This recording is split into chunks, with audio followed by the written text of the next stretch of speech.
ನಮಸ್ಕಾರ ಸ್ನೇಹಿತರೆ, ನಮ್ಮ ಹೆಲ್ತ್ ಟಿಪ್ಸ್ ಇನ್ ಕನ್ನಡ ಯೂಟ್ಯೂಬ್ ಚಾನೆಲ್ಗೆ ಸ್ವಾಗತ.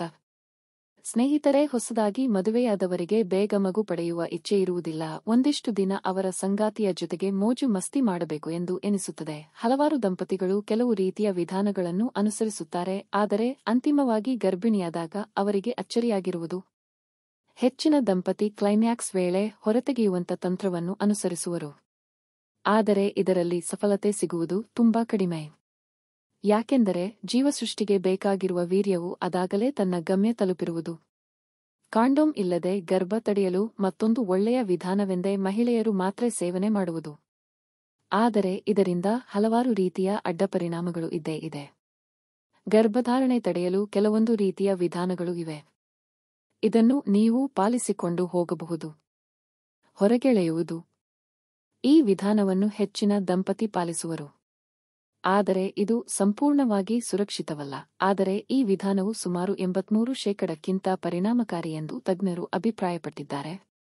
ಕಾಂಡೋಮ್ ಕೂಡ 84% ಪರಿಣಾಮಕಾರಿ ಎಂದು ಪರಿಗಣಿಸಲಾಗಿದೆ. ವೀರ್ಯವನ್ನು ಹೊರಚೆಲ್ಲುವ ವಿಧಾನ. ಒಂದು ಹೊಸ ಅಧ್ಯಯನದ ಪ್ರಕಾರ 276 ಅಮೆರಿಕಾದ ಮಹಿಳೆಯರು ತಮಗೆ ಬೇಡದ ಗರ್ಭವನ್ನು ವೀರ್ಯ ಹೊರಚೆಲ್ಲುವ ವಿಧಾನದಿಂದ ತಡೆಯುತ್ತಾರಂತೆ. ವೀರ್ಯ ಸ್ಖಲನವಾಗುವ ಸಂದರ್ಭದಲ್ಲಿ ಅದನ್ನು ಹೊರಗೆ ಚೆಲ್ಲುವ ಮೂಲಕ ಇದನ್ನು ಇವರು ಸಾಧಿಸುತ್ತಾರೆ. ಇದು ಸ್ವಲ್ಪ ಅಪಾಯಕಾರಿಯಾದರೂ ಸುರಕ್ಷಿತವಾದ ವಿಧಾನ. ಇದರ ಒಂದೇ ಒಂದು ಅಡ್ಡಪರಿಣಾಮ ಅಪ್ಪಿತಪ್ಪಿದರೆ ಗರ್ಭಧರಿಸಬಹುದು ಅಷ್ಟೇ. ಪರಿಣಾಮಕಾರಿ ಕಾಪರ್ ಟೀ. ಕಾಪರ ಟೀಯನ್ನು ತಜ್ಞ ವೈದ್ಯರು ಅಳವಡಿಸುತ್ತಾರೆ ಮತ್ತು ದಂಪತಿಗೆ ಮಕ್ಕಳು ಬೇಕೆಂದು ಅನಿಸಿದಾಗ ಇದನ್ನು ತೆಗೆಯಬಹುದು. ಗರ್ಭ ಧರಿಸುವುದನ್ನು ಮುಂದೂಡಲು ಹೆಚ್ಚಿನ ಮಹಿಳೆಯರು ಈ ವಿಧಾನ ಅಳವಡಿಸಿಕೊಳ್ಳುವರು. ಸ್ತ್ರೀಯರ ಕಾಂಡೋಮ್ಗಳು. ಹಲವರಿಗೆ ಸ್ತ್ರೀಯರ ಕಾಂಡೋಮ್ ಇದೆ ಎಂಬುದೇ ತಿಳಿದಿಲ್ಲ. ಗಂಡಸರು ಮಿಲನದಲ್ಲಿ ಪಾಲ್ಗೊಂಡಾಗ ಇದನ್ನು ಧರಿಸಿದರೆ ಹೆಂಗಸರು ಇದನ್ನು ಮಿಲನಕ್ಕೆ ಮೊದಲೇ 8 ಗಂಟೆಗಳ ಮೊದಲೇ ಬೇಕಾದರೂ ಧರಿಸಬಹುದು. ಇದು ಔಷಧಿ ಅಂಗಡಿಗಳಲ್ಲಿ ಲಭ್ಯವಿರುತ್ತದೆ. ಇದು ಹೆಂಗಸರಿಗೆ ಹೇಳಿ ಮಾಡಿಸಿದ ಕಾಂಡೋಮ್ ಆಗಿರುತ್ತದೆ.